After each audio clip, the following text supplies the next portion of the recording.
বন্ধুগণ, এই ভীষণ গরমে যখন মন প্রাণ অস্থির হয়ে ওঠে তখন এই বানিয়ে খান আমের ঠান্ডা ঠান্ডা লস্যি। মন প্রাণ জুড়িয়ে যাবে। আর এই জন্য প্রথমে একটা মশলা বানিয়ে নেব। তার জন্য আমি একটা প্যানের মধ্যে দিয়ে দিলাম 1.5 চামচ মতো গোটা জিরে। জিরেটাকে এবার আমি নেড়ে চেড়ে ভেজে নেব। মোটামুটি 10 থেকে 15 সেকেন্ড মতো জিরেটাকে আমি গ্যাসটাকে বাড়িয়ে দিয়ে ভেজে নিলাম। এবার গ্যাসটাকে বন্ধ করে এই জিরেটাকে অন্য একটা প্লেটের মধ্যে ঠান্ডা করে নেব। তারপর আমি এখানে নিয়েছি 2টো আম, পাকা আম আমি নিয়েছি। এবার আমগুলোকে ছিলে নেব। ছিলে নিয়ে আমি টুকরো করে নিয়েছি। দেখুন বন্ধুরা, এভাবে আমি আমগুলোকে ছিলে টুকরো করে নিলাম। এবার এটাকে সাইডে রেখে দিয়ে এবার আমি মশলাটাকে বানিয়ে নেব। জিরেটা আমার ঠান্ডা হয়ে গেছে। এবার আমি দিয়ে দিলাম গোটা জিরেটা, আর দিয়ে দিলাম নর্মাল লবণ একটু, আর দিয়ে দিলাম বিট লবণ 1/2 চামচ মতো। দেখুন বন্ধুরা, এটাকে আমি গুঁড়ো করে নিয়েছি। মশলাটা আমার রেডি হয়ে গেল।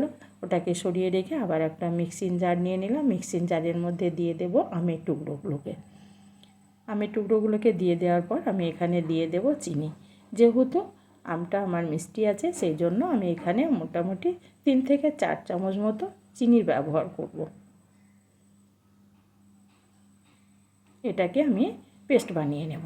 দেখুন বন্ধুরা, এখানে আমি একটা ঘন পেস্ট বানিয়ে নিলাম।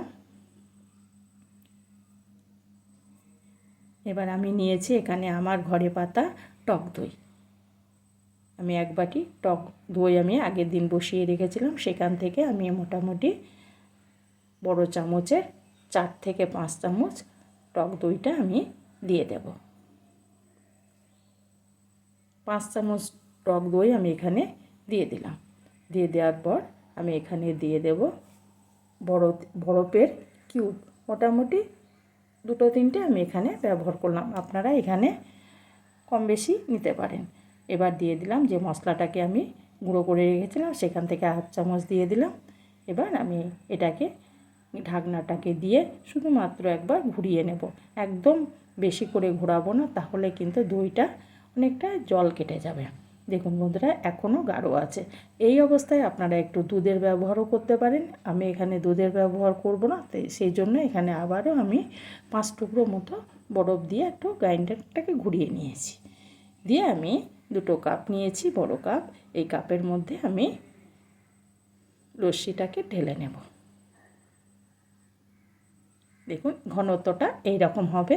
হ্যাঁ বন্ধুরা, এখানে আপনারা বরফের জায়গায় দুধের ব্যবহারও করতে পারেন। এবার এখানে দিয়ে দিলাম আবারও 2 টুকরো বরফটা দিয়ে দেওয়ার পর আমি দিয়ে দেব কিছুটা কুচনো আমের টুকরো। আমের টুকরোটা দিয়ে দেওয়ার পর আমি যে মশলাটাকে বানিয়েছিলাম সেটা উপরে একটু ছিটিয়ে দেব।